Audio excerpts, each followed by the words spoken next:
Alhamdulillahi Rabbil Alamin. Wassalatu wassalamu ala ashrafil anbiya'i wal mursalin wa ala alihi wa sahbihi ajma'in. Amma ba'd.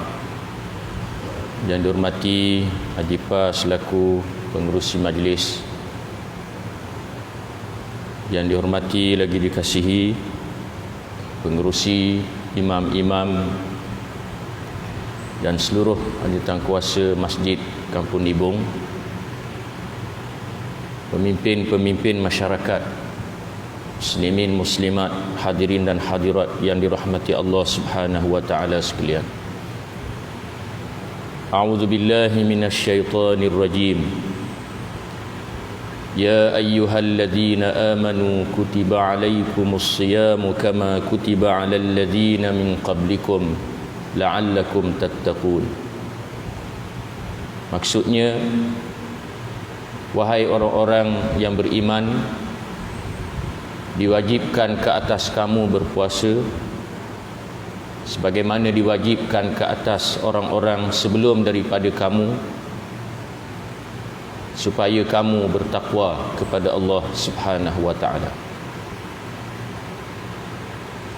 Falsafah daripada ibadah puasa, matlamat akhirnya supaya kita menjadi orang-orang yang bertakwa kepada Allah Subhanahu wa taala. Antara sifat-sifat orang-orang yang bertakwa kepada Allah Subhanahu wa taala, mereka menjadikan Al-Quran sebagai petunjuk. Firman Allah Subhanahu wa taala, Alif Lam Mim, Zalikal kitabu la raiba fih, hudal lil muttaqin. Alif Lam Mim, kitab ini iaitu Al-Quranul Karim, tidak ada syak padanya, menjadi petunjuk kepada orang-orang yang bertakwa kepada Allah Subhanahu wa taala. Antara surah-surah yang hebat diturunkan oleh Allah Subhanahu wa taala di dalam Al-Quran, yang mengandungi petunjuk yang sangat besar kepada manusia di sepanjang zaman, ialah surah Yasin. Satu surah yang semua kita maklum, satu surah yang sangat digalakkan kepada kita untuk membacanya pada hari Jumaat seperti hari ini. Surah Yasin mengandungi petunjuk yang sangat penting kepada manusia di sepanjang zaman, khususnya di zaman kita. Petunjuk tersebut supaya manusia beriman kepada hari kebangkitan. Oleh kerana itulah, kalau kita perhati dan teliti tadabbur kepada surah Yasin daripada mula sampai ke akhir, Allah Ta'ala membicarakan tentang hari kebangkitan yang akan berlaku pada hari Jumaat. Cuma kita tak tahu hari Jumaat mana dalam ilmu Allah Subhanahu wa taala. Di situlah hikmah kita sangat digalakkan untuk membacanya pada hari Jumaat. Dan di situ jugalah hikmah kita digalakkan untuk membacanya ketika berlakunya kematian, kerana ia menceritakan hari kebangkitan, hari manusia akan dihidupkan balik di hari akhirat kelak,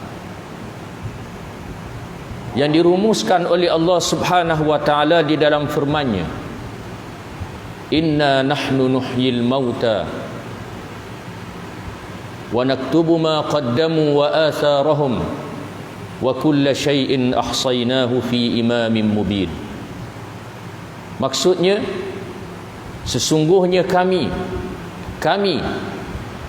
yang menghidupkan orang-orang mati, dan kami menulis apa yang dilakukan oleh mereka dan kesan-kesan mereka Setiap sesuatu kami simpan di dalam tempat yang nyata, iaitu Lauh Mahfuz. Allah Ta'ala rumuskan hakikat manusia ini akan dihidupkan balik dalam ayat ini. Kemudian Allah Ta'ala sebut satu persatu selepas daripada itu. Menariknya, dalam ayat yang kita bacakan tadi, kalau kita belajar dalam ilmu bahasa Arab, Allah Ta'ala sebut dengan memasukkan adawatut taukid, alat-alat untuk menguatkan benda yang Allah Ta'ala nak beritahu. Benda yang Allah Ta'ala nak beritahu bahawa manusia ni akan dihidupkan balik di hari akhirat kelak. Allah Ta'ala boleh sebut nuhyil mauta, kami menghidupkan orang-orang mati. Tetapi Allah Ta'ala sebut dengan begitu bersungguh. Yang pertama, inna, sesungguhnya kami. Yang kedua, nahnu, kami. Yang ketiga, nuhyil mauta, kami menghidupkan orang-orang mati. Kenapa Allah Ta'ala sebut dengan begitu bersungguh? Kerana hakikat ini didustakan oleh ramai manusia sejak daripada dulu, hari ini, sehinggalah dunia ini ditamatkan oleh Allah Subhanahu wa Ta'ala. Nabi-nabi dan rasul-rasul alaihi wassalatu wassalam, sejak daripada Nabi Adam sehinggalah Nabi Muhammad sallallahu alaihi wasallam, menerang dan menceritakan kepada kaum masing-masing tentang hakikat ini. Di samping asas keimanan kepada Allah dan tidak menyekutukan Allah dengan sesuatu yang lain, kesemua mereka beritahu kepada kaum masing-masing, kamu bila mati, cerita tak habis situ, ada cerita lain. Kamu akan dihidupkan balik oleh Allah Subhanahu wa Ta'ala di hari akhirat kelak. Dan ramai manusia daripada kaum nabi-nabi dan rasul-rasul alaihi wassalatu wassalam mendustakan hakikat ini. Kaum Nabi Nuh, kaum Nabi Saleh, kaum Nabi Hud, kaum nabi-nabi dan rasul-rasul Banu Israel selepas daripada itu, termasuklah juga orang-orang Arab yang mana Nabi SAW berdepan dengan mereka, mendustakan hakikat ini. Mereka kata, kamu yang mengaku nabi-nabi dan rasul-rasul ini beritahu benda yang tak masuk akal. Bila manusia ini mati, akan dihidupkan balik. Tidak boleh dibuktikan. Termasuklah orang-orang Arab di Mekah ketika Nabi SAW dibangkit dan diutus menjadi Nabi dan Rasul, Nabi beritahu hakikat ini. Dan ia disebut di akhir surah Yasin. وَضَرَبَ لَنَا مَثَلًا وَنَسِيَ خَلْقَهُ قَالَ مَنْ يُحْيِي الْعِظَامَ وَهِيَ رَمِيمٌ. Allah Ta'ala memberi satu contoh bagaimana manusia mendustakan hakikat ini, iaitu seorang pembesar Quraisy mari berjumpa dengan Nabi, menggenggam debu di tangannya, lalu berkata, wahai Muhammad, kamu beritahu kepada orang, manusia bila mati, tulang-tulangnya hancur lebur, jadi debu seperti ini, akan dihidupkan balik. Dia campur depan Nabi. Lalu Allah Ta'ala menurunkan ayat berikutnya, Qul yuhyiha alladhi ansha'aha awwala marrah. Wahai Muhammad, beritahu kepadanya bahawa dia, iaitu Allah Subhanahu wa Ta'ala, akan menghidupkannya sebagaimana dia menciptakan pada mula-mula dulu. termasuklah manusia di zaman kita mendustakan hakikat ini. Zaman sains dan teknologi. Hari ini kebanyakan masyarakat manusia di barat maupun di timur tersebarnya gejala ateism, golongan etis yang tidak percaya kepada Tuhan, yang menganggap agama ini karut, yang bertuhankan kepada kebendaan kerana sains maksudnya sesuatu itu mesti dibuktikan. Sesuatu itu orang Terengganu kata mesti nampak cokoh depan mata, boleh rasa.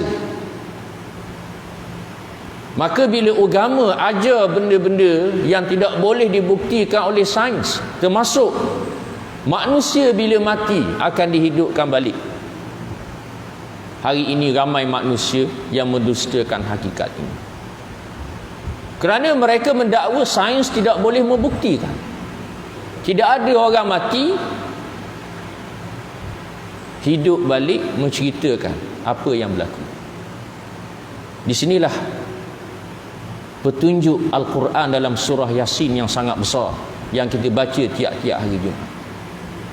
Kerana Allah Ta'ala nak beritahu hakikat ini supaya manusia beriman dan percaya dengannya. Al-Quran adalah kitab mukjizat. Allah Ta'ala bawa bukti-bukti supaya manusia lihat, dengar, fikir dan percaya. Ini yang terkandung dalam surah Yasin.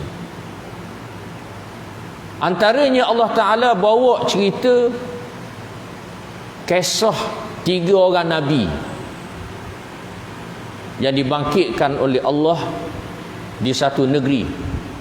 Ulama tafsir kata negeri ini di sebelah utara Syria pada hari ini, Antakya, yang terletak antara Syria dan Turki.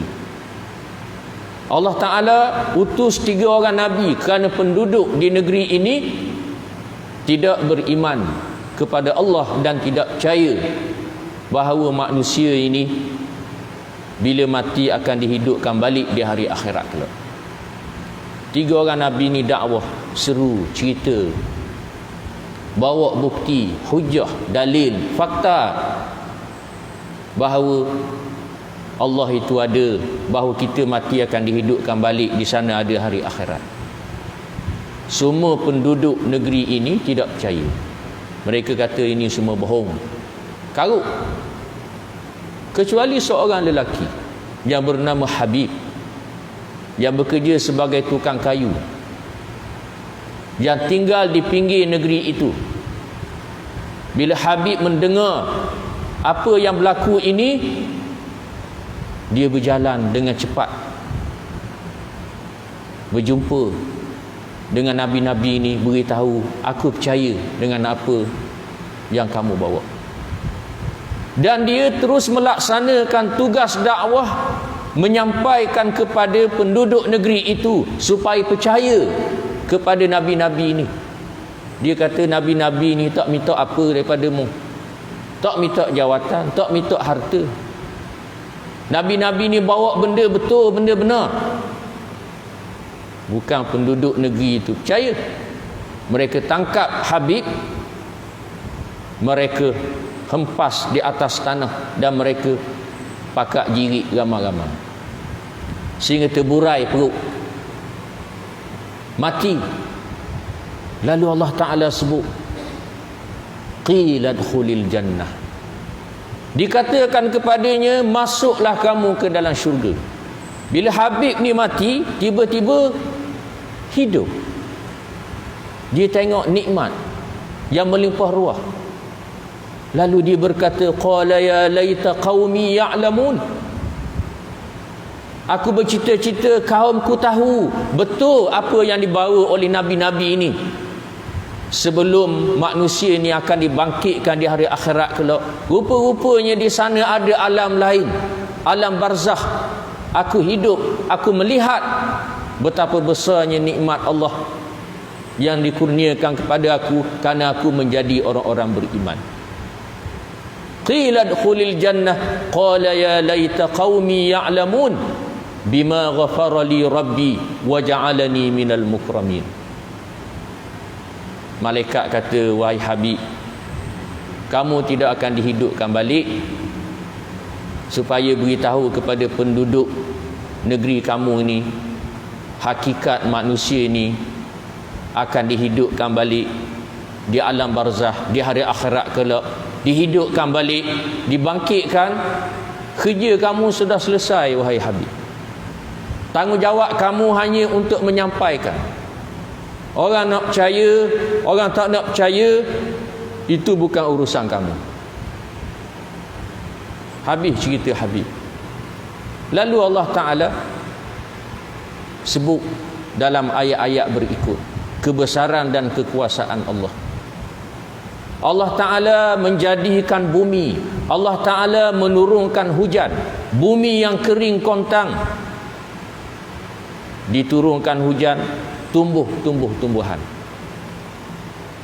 Daripada benih yang kecil, tumbuh tumbuhan. Ada yang besar, ada yang kecil. Ada yang mengeluarkan macam-macam buah, macam-macam warna, macam-macam rasa. Begitulah hakikat manusia ini. Daripada benih yang kecil, hidup di dunia ini, dimatikan oleh Allah. Benih itu masih ada. Di hari akhirat kelak, Allah Ta'ala nak menghidupkan balik manusia seperti tanah kering yang kontang. Turunnya hujan, tumbuh tumbuhan. Maka begitulah manusia akan dihidupkan balik di hari akhirat kelak. Manusia yang mempunyai pelbagai jenis. Ada warna kulitnya putih, merah, hitam, macam-macam perasaan, macam-macam perangai, seperti tumbuh-tumbuhan tadi. Dan Allah Ta'ala cerita kebesaran dan kekuasaannya. Bagaimana bintang, bulan, matahari, cakrawala berjalan mengikut peraturan yang ditentu dan ditetapkan oleh Allah. Kalau kita lihat di angkasa lepas,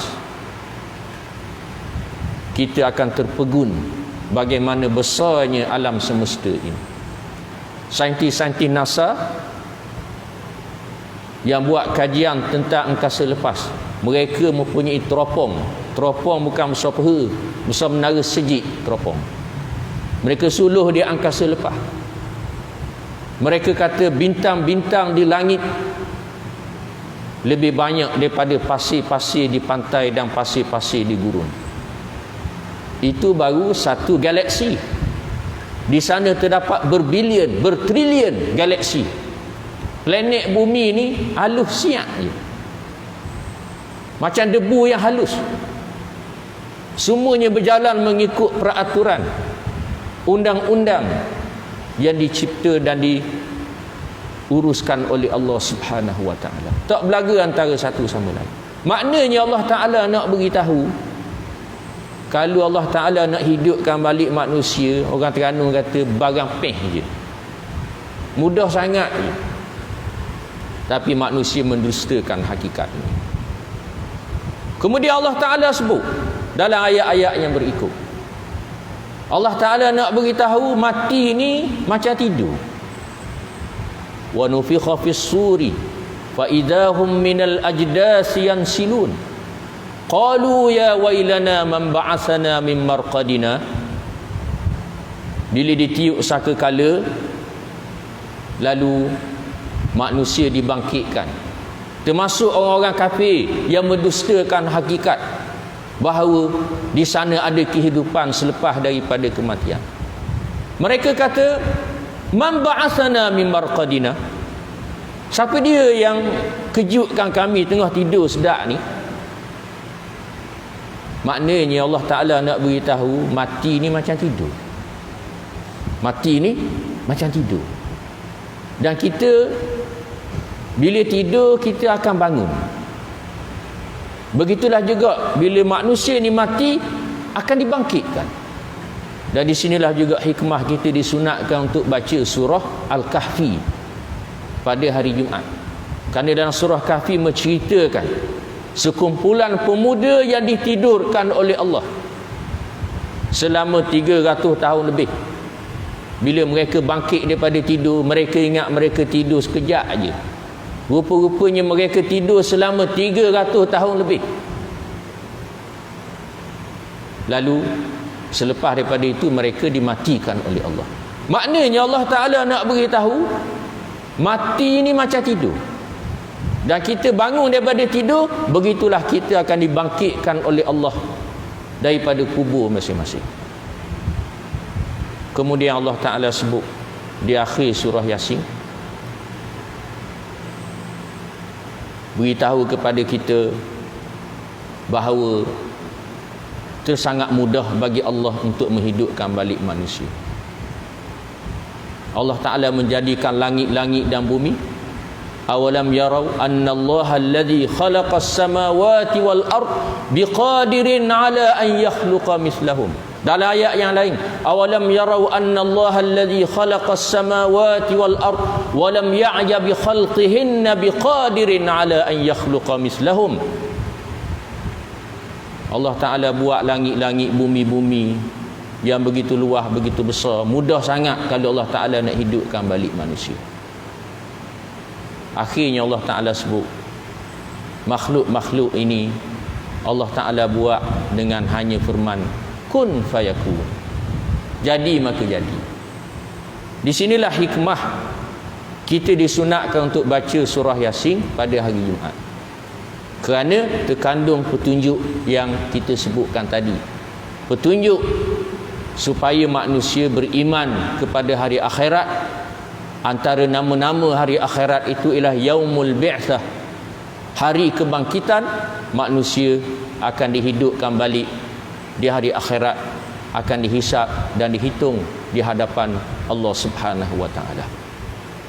Jadi itulah yang saya nak sebut, nak kongsi beberapa perkara pada hari ini. Mudah-mudahan Allah Ta'ala beri manfaat daripada apa yang kita dengar. Dan di situlah hikmah dan falsafah daripada ibadah puasa, antaranya supaya kita menjadi orang bertakwa dengan menjadikan Al-Quran sebagai petunjuk dan panduan dalam kehidupan kita. Mudah-mudahan Al-Quran sentiasa menjadi petunjuk dan panduan dalam kehidupan kita, dan mudah-mudahan Al-Quran akan menemani kita selepas kita mati, kita dibangkit dan dihadapkan di hadapan Allah, menjadi hujah kepada kita, bukan menjadi hujah ke atas kita. Sekian dulu, wallahu alam. Wassalamualaikum warahmatullahi wabarakatuh. Bismillahirrahmanirrahim. Alhamdulillahirabbil alamin. Wassalatu wassalamu ala asyrafil anbiya'i wal mursalin wa ala alihi wa sahbihi ajma'in. Allahumma ja'al jam'ana hadza jam'an marhuma waj'al tafarruqana min ba'dihi tafarruqan ma'suma. Rabbana ighfir lana wa li ikhwanina alladhina sabaquna bil iman wa la taj'al fi qulubina ghillan lil ladzina amanu rabbana innaka ra'ufur rahim. Allahumma innaka 'afuwun tuhibbul 'afwa fa'fu 'anna. Rabbana atina fid dunya hasanah wa fil akhirati hasanah wa qina 'adzaban nar.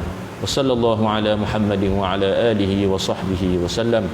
Subhana rabbika rabbil 'izzati 'amma yasifun. Wassalamun 'alal mursalin walhamdulillahi rabbil alamin.